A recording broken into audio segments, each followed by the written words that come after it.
Sorry, my damn phone died. But I've spent time in NA, AA, fucking counselors, therapists, fucking treatment centers, everything else. Prison.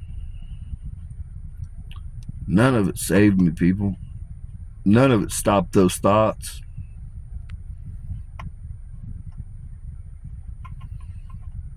It was just people wanting you to rehatch and think about the bad thoughts. That's all the fuck it is. Now I'm telling you how it's done. What it is to give a burnt offering. How to put it up on the altar. God knows what to do with your pain. God knows what to do with your brokenness. There's no human that knows, truth be told. There's none. Now you can gain from each other's experiences. Like people have a story, and everybody has a story, and everybody endures to some extent or another. And in that story of enduring, there's value. There's subsequent value, because people will hear that story and they'll say, man, I can relate to that. I can relate to that. And I see that they overcame. So that gives me hope. That gives me hope. But I'm telling you here, there's no person that can make, like, they're not going to offer you some fucking aha moment. There's not a human on this plane. Now, there's enlightened souls on this plane that can offer you some aha moments. But there's not a human walking around that's going to give you some fucking epiphany and moment of clarity.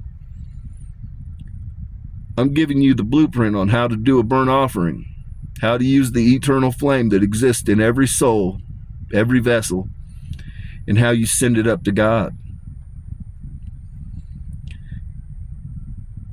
That's what the great restoration is. God told me, send it. God said, it's time.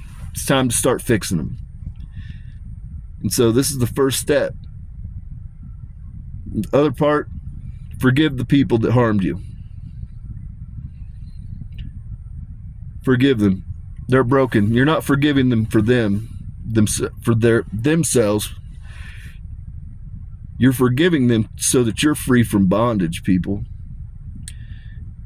The reality is they're going to have to forgive themselves for the sin that they have committed against you, or they will be in bondage. That's how karma works, people. Like, people get karma all fucked up. A lot of it deals with cycling between people. It's not in the sense like, oh, I took your eye, now you're going to take my eye. No, that's not how it works, people. It does in some instances, but more often than not, when you choose to get healed and move and walk lightly, now that karmic retribution has fallen unto the person that did the harm, people. And until they're willing to make amends and to put their offering up to God and admit their sins, that karmic debt has befallen on them. That's how you break generational ties too, people. Like generational curses, man. You've got to stop it somehow. You've got to stop it, people. Period, point blank. Look at the fuckery going on in this world right now. And everybody thinks they're immune from it. Everybody likes to be the first to cast the stone. But I'm here to tell you, all of you are fucked up. Because you have grown up in a fucked up society. A fucked up world. So what you think is normal, what you consider normal, and you're like, hey, this is cool, this flies, is fucked up. Like, you can't even take your children fishing, people, without a license. That's fucked up. That's just one example. You can go right down the list. There's thousands of examples of things that you accept as norm. You know, like borders, for instance. Yes, there's nationalities and culture that exist, but we talk about a free society or a free world, free cultures. Can you just get in your fucking car and drive to Belize? No, you can't do that. There's not really free movement.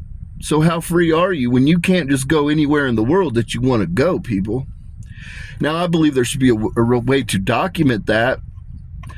I propose when I get in, I want to go to just an ID, people. I don't even want a fucking driver's license. Fuck out of here. Just an ID.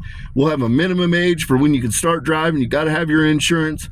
But then the ID will function as a passport for the whole world so that you all have free movement It'll be incumbent upon the nation you travel to. Some nations might say 2 months, some might say 6 months, but it's up to them how long you can stay. The reality is, if you overstay and you break the law, then we just simply put the mark against your passport, put you in timeout for about 5 years, and send you back home. It's that simple. We make shit way harder than it needs to be, people. And the reality of it, you know, when you're given freedom, it's incumbent on you not to abuse the freedom, people. And so the system will work itself. If you don't want to follow the laws of the nation that you're traveling to, then guess what? You probably don't need to travel. It's that simple. But for the people that do want to travel and do want to follow the law of the nations they're going to, you should be able to go there. You should just be able to go there. Shouldn't be a big deal. You should be able to hop on a flight or hop in your car and drive or fly. You know, these are the things my mind's on. But we've grown up in such a fucked up world that we just don't even know what the hell's going on. We really don't. Like your average American specifically, we're Stockholm the fuck out. We're Stockholmed out bad, guys. And everybody thinks there's some fucking free thinking soul. I'm here to tell you, man. Fuck out of here. Fuck out of here is all I got to say. So, you know, with that, peace and blessing be upon your home. Give it a shot. I'm here to tell you it'll work. Might not work overnight. But that's how you offer it up to God. Burnt offering. Put it in a box. Light it on fire. Everybody has that eternal flame in them. And it can be stoked back to life. There's nobody that can't be saved. There's people that choose not to be saved. There's a difference. So that peace and blessing be upon your homes.